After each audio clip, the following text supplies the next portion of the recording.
සුබ දවසක් ඔබ සියලු දෙනාට. අදත් මම ඔබ හමුවන්නේ අමරණ මෙඩ්සර්ව්ස් විශේෂී වෛද්‍ය විද්‍යා channel එකේ. අද කතා කරන මාතෘකාව තමයි බොහෝ දෙනෙකුට තියෙන ප්‍රශ්නයක්. ඒ ප්‍රශ්නේ මොකද්ද? මේ සම වියලීම.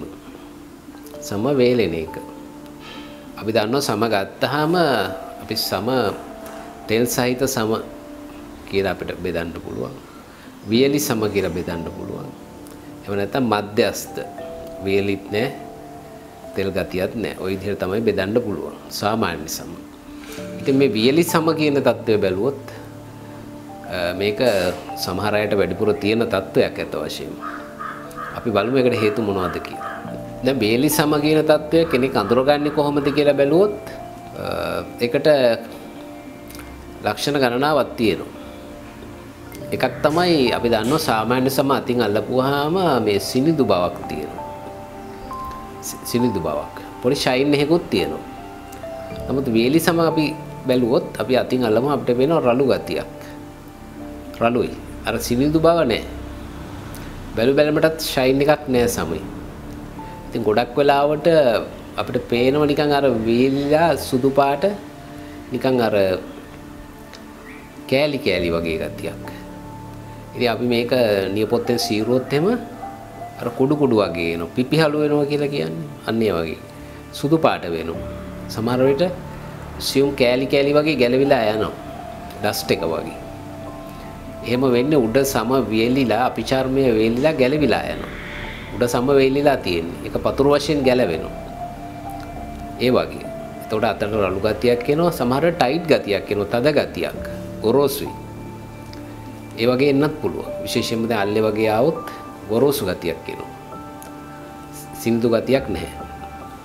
ඉතින් මේ වියලි සම කියන එක බැලුවහම වැඩිපුර එන්න පුළුවන් අත්වල පාදවල. ඒ වගේම අල්ලේ පතුලේ ඇඟේ එහෙම නැත්නම් මූණේ. එතකොට දැන් සමේ අපි දන්නවා සමේ තියෙන මේ ඇදෙන සුළු ගතියක්. අපි කියන ඉලාස්ටිසිටි එකක්. ඒ කියන්නේ පොඩි ප්‍රත්‍යස්ත ගතියක් තියෙනවා. නමුත් මේ වියලි සම තියෙනකොට ඒ ප්‍රත්‍යස්ත ගතිය අඩුයි.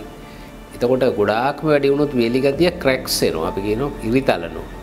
පිපිරෙනවා. ඉතින් මේ අන්නේ වෙනි තත්ත්ව වලටත් යන්න පුළුවන්. ගොඩක් වැඩි වුණාට පස්සේ. වියලි සම.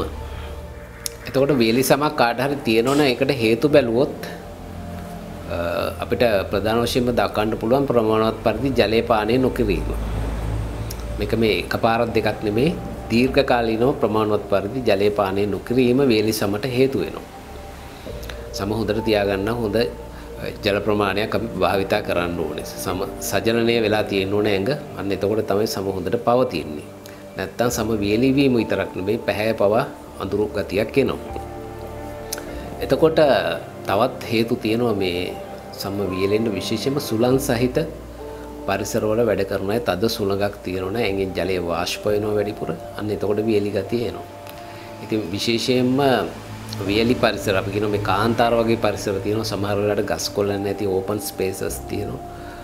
එහෙම නැත්නම් ওই වහලවල් උඩ බිල්ඩින්ග්ස් උඩ වැඩ කරන අය ඉන්නවා. කුඹුරු වගේ වැඩ කරන අය ඉන්නවා. අන්න එතකොට වෙනි තත්ත්ව එන්න පුළුවන්. එතකොට අනිත් හේතුව තමයි මේ ඉරට නිරාවරණය ඉරු එළියට තද ඉරු එළියට නිරන්තරයෙන්ම නිරාවරණය වෙනවා නම් විශේෂයෙන්ම රැකියාව වගේ කරනකොට අන්න එතකොට වියලි සමක් ඇති වෙනවා. ඒ වගේම තමයි අපි කියන මේ ආර්ද්‍රතාවයේ අඩු හියුමිඩිටි එක අඩු පරිසරවල ඉන්නවනම් අන්න එතකොටත් හැම වේලෙන්න පුළුවන්. විශේෂයෙන්ම අපි දන්නවා මේ තද වායු සමීකරණ භාවිතා කරන පරිසරයක ඉන්නවනම් අන්න එතකොට සම වියලෙනවා. මොකද හියුමිඩිටි එක අඩුයි. අඩු කරනවා AC එකකින් කරන්නේ. ඒ ජලවාෂ්ප ප්‍රමාණය අඩු කරනවා. එතකොටත් සම වියලීමකට ලක් වෙනවා. සමහර රැකියා තියෙනවා මේ අධික උණුසුමක් තියෙන විශේෂයෙන්ම සමහර ෆැක්ටරිස් වල සමහර මැෂින්ස් ආශ්‍රිතව වැඩ කරන අය ඉන්නවා. ඒ අයට අධික උණුසුමකට ලක් වෙනවා. ඒ වගේ නැව්වල වැඩ කරන අය සුළඟ වැඩි. ඒ වගේම නැව්වල විශේෂයෙන්ම එන්ජින් රූම්ස් වල වැඩ කරන අය රස්නේ වැඩි. අන්න ඒ වගේ අවස්ථාත් සමහර උදවියට තියෙනවා. ඒ වගේම සම වියලීමට තවත් හේතු තියෙනවා විශේෂයෙන්ම සඳහන් කරන්න පුළුවන් මේ සමට භාවිතා කරන ෂැම්පු වර්ග. එහෙම නැත්නම් සබන් වර්ග. සමහර සැර ෂැම්පු වර්ග තියෙනවා, සැර සබන් වර්ග තියෙනවා. මේ සමේ තියෙන මේ තෙල් තට්ටු අයින් කරලා දානවා. එතකොට සම වියලෙනවා. අහිතකර රසායනික ද්‍රව්‍ය තියෙනවා. එතකොට අපි දන්නවා මේවැනි අයට භාවිතා කරන්න වෙනම සබන් වර්ග තියෙනවා ඇත්ත වශයෙන්ම. සාමාන්‍ය සබන් වර්ග භාවිතා කරන්න බෑ සම වියලීම වැඩි කරනවා. ඒ වගේ දේවල් තියෙනවා. සමහර ෂැම්පු වර්ග අගුණයි. ඒ වගේ උදාහරණ අපිට ඕන තරම් කියන්න පුළුවන්. ඒ වගේ සමහර ඇඳුම් වර්ග තියෙනවා. ඇඳුම් පාවිච්චි කළාම මේ දහඩිය උරා ගන්නෑ. සමහර වෙලාවට විශේෂයෙන්ම නයිලොන් මිශ්‍ර ඇඳුම් ඇඳාම. අන්න එතකොටත් මේ සමේ ප්‍රශ්න ඇති වෙනවා. මොකද දහඩිය හොඳට වාෂ්පෙන්න ඉඩ කඩක් තියෙන්න ඕනේ.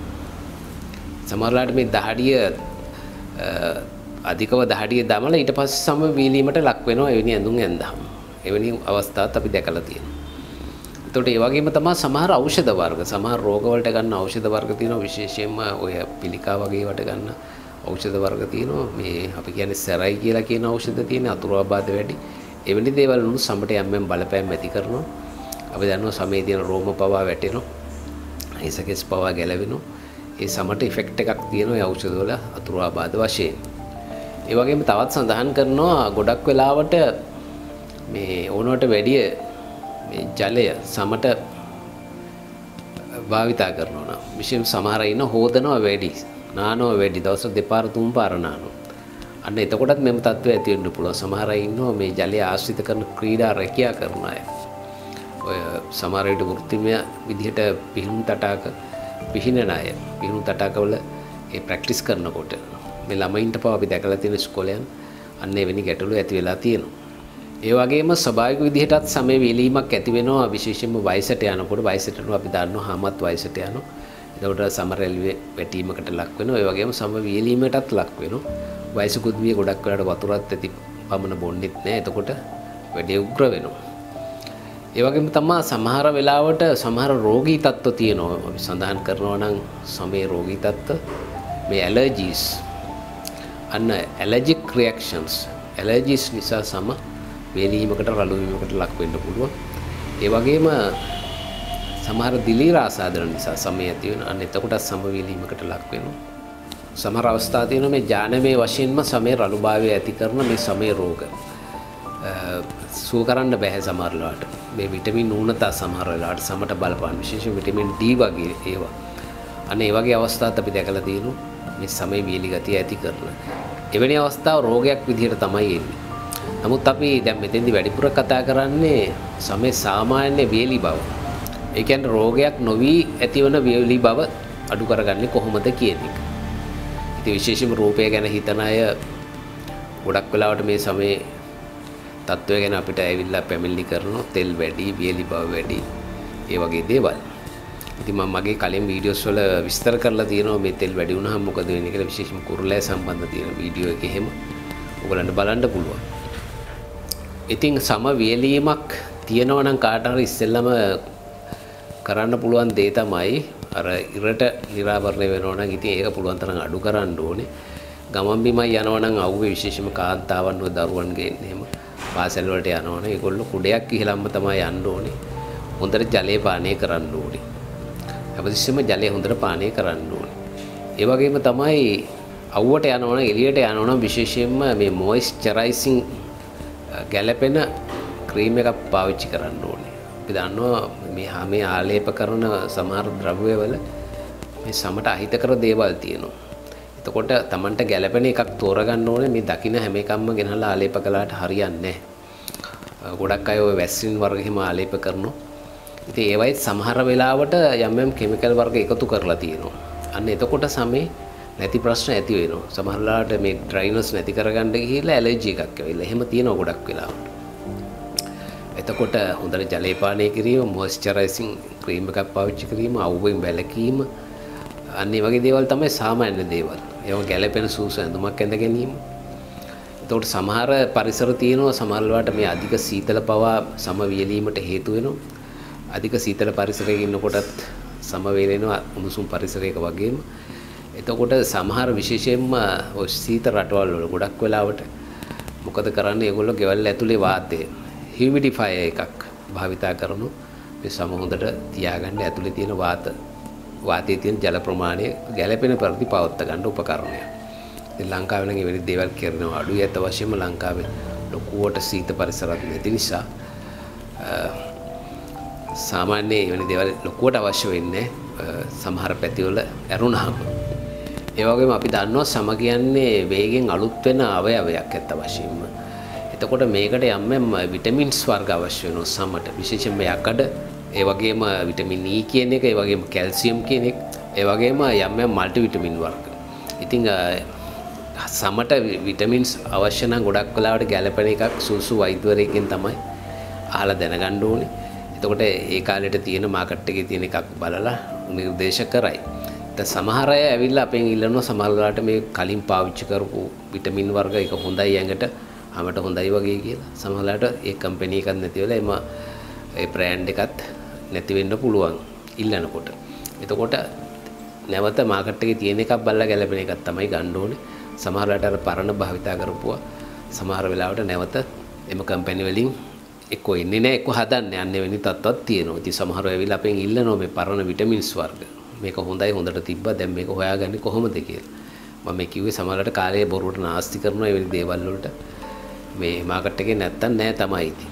ඉතින් විශේෂයෙන්ම සමවීලීම ඇති වෙන්නේ රෝගී තත්ත්වයන් නිසා නම් අනිවාර්යයෙන්ම විශේෂයෙන්ම ඩර්මැටොලොජිස්ට් කෙනෙක්, ඒ කියන්නේ සම්බන්ධ විශේෂඥ වෛද්‍යවරයෙක්, එහෙම නැත්තම් කායික රෝග වෛද්‍යවරයෙක් සම්බන්ධ වෙලා ඒවට ප්‍රතිකාර ලබා ගන්න පුළුවන්.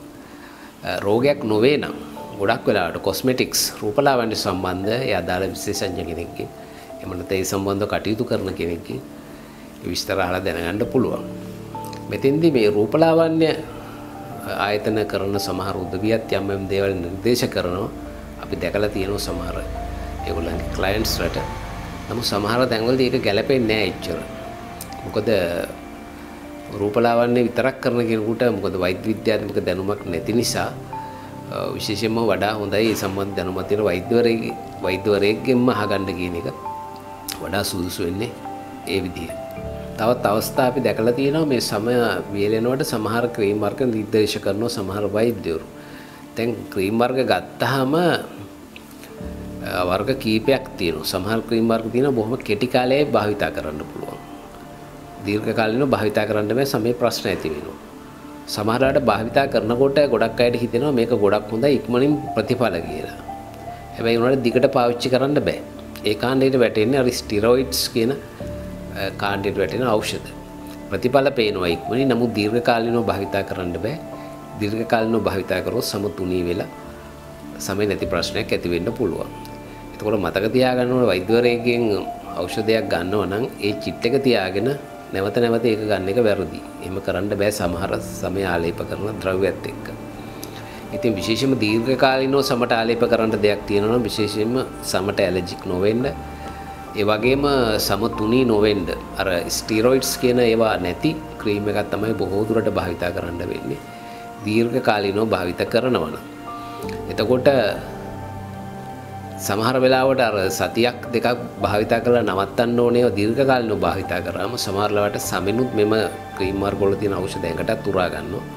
අන්න එතකොට සමහර වෙලාවට අහිතකර දේවල් ඇති වෙනවා. එම තත්ත්වෙ හිතෙන්නේ නැහැ සමහර අයට. සමහර අය හිතන්නේ මේක හැමට විතරයි නේ කියලා. නමුත් සමෙන් උරා ගන්නවා ගොඩක් ඖෂධ සිරුරට. දීර්ඝ කාලිනව අහිතකර දේවල් භාවිතා කරොත් සමහරට ලේ වලටත් එකතු වෙලා අතුරු ආබාධ දෙන්න පුළුවන්. ඉතින් සම වීලීම තියෙන අය විශේෂයෙන්ම සබන් පාවිච්චි කරනවා නම් සැලකිලිමත් වෙන්න ඕනේ. මෙතන කියන්න ඕන දෙයක් තියෙනවා. සමහර අය කියනවා ડોක්ටර් මම මේ සබන් පාවිච්චි කරන්නේ මම ෂැම්පූ එකක් පාවිච්චි කරන්නේ කියලා. එතකොට හිතන් ඉන්නවා මේ සබන් තමයි යගුණ, ෂැම්පූ එක තමයි හොඳ කියලා. ඒකත් වැරදි. සමහර ෂැම්පූ වර්ගවල මේ බොඩි ලෝෂන් වර්ගවල සමහරලාට මේ අර සබන් වලට වැඩි අහිතකර ද්‍රව්‍ය තියෙනවා. ඒකත් හොඳට බලන්න ඕනේ මොනවද ඒක ඇතුලේ තියෙන්නේ කියලා. අපි දැකලා තියෙනවා සමහර වෙලාවට මේ සබන් පාවිච්චි කරන්නේ නැහැ. සමහර වෙලාවට මේ සබන් වර්ග එච්චර අහිත කරන්නේ නැහැ. ඒ සමහර මේ ගැලපෙන වර්ග. බලනකොට අර පාවිච්චි කරන ලෝෂන් එක එහෙම නැත්නම් බොඩි වොෂ් එක අන්න ඒක ගොඩක් අහිත කරයි. ඒක තේරෙන්නේ නැහැ. බලනකොට කාලයක් ගත වුණාට පස්සේ තමයි තේරෙන්නේ ඒකත් ගැටලුකාරී කියලා. ඒ වගේම සම ඕනට වැඩි පිරිසිදු කරන කියන ಜಾති භාවිතා කරන්න හොඳ නැහැ. මොකද වෙන්නේ සමේ තියෙන තෙල් තට්ටුව අයින් කරලා දානවා. සමේ තියෙන තෙල් තට්ටුව අයින් කරොත් සම වේලෙනවා, සම ක්‍රැක් වෙන්න බලනවා. මේකට උදාහරණයක් මට කියන්න පුළුවන්. ඔයගොල්ලෝ දන්නවා අපි රෙක්සින් එකක් ලෙද මතු පිටක් ගත්තොත් අපි ඒක තෙල් ගාපුවාම මොකද වෙන්නේ? හොඳ ෂයින් එකක් එනවා. නිකන් ඇදෙන සුළු ගතිය වැඩි වෙනවා. නමුත් ඒ රෙක්සින් එකක් හරි ලෙදර් එකක් හරි වේලුනොත් මොකද වෙන්නේ? ක්‍රැක්ස් එනවා. ඕකම තමයි හැමටත් වෙන්නේ. ඒකට හැම හොඳට තියාගන්න අනිවාර්යෙන්ම හැමේ තියෙන ඒ තෙල් තට්ටු ආරක්ෂා කරගන්න ඕනේ ගැළපෙන පරිදි. ඕනට වැඩි යවන්න හොඳ නෑ. සමහර සබන් වර්ග වලට ෂැම්පු වර්ග වලට තෙල් තට්ටුව යනවා. එතකොටත් සම ඩ්‍රයි වෙනවා. එතකොට එවැනි අයට භාවිතා කරන්න පුළුවන් සමේ තෙල් තට්ටු අයින් කරන්නේ නැති සබන් වර්ගත් තියෙනවා. ඒවා එළදපොලේ තියෙනවා වෛද්‍යවරුත් දන්නවා. සාමාන්‍ය උදයත් සමහර අය දන්නවා. ඉතින් නෑ ඔයගලන්ට පැහැදිලි සමවියලීම කියන එක ගොඩක් කරුණු කාරණා ගණනාවක් තියෙන එකක්. ඒකට ගැළපෙන විදිහට ඉතින් ප්‍රතිකාර කරන්න ඕනේ බලලා. හැබැයි Tamanටම කරගන්න පුළුවන් ටිකක් තියෙනවා. ඔය දැන් මම කියපු කරුණු කාරණා ගැන හොඳට සවන් දුන්නා නම්. ඉතින් අදත් මම සමගන්නවා මරණ මෙඩ්සර්ව් සුවිශේෂී වෛද්‍ය channel එකේ. අපි නැවත මුණ ගැසෙමු අලුත් දෙයක් සමග. සුබ දවසක් ඔබ සියලු දෙනා.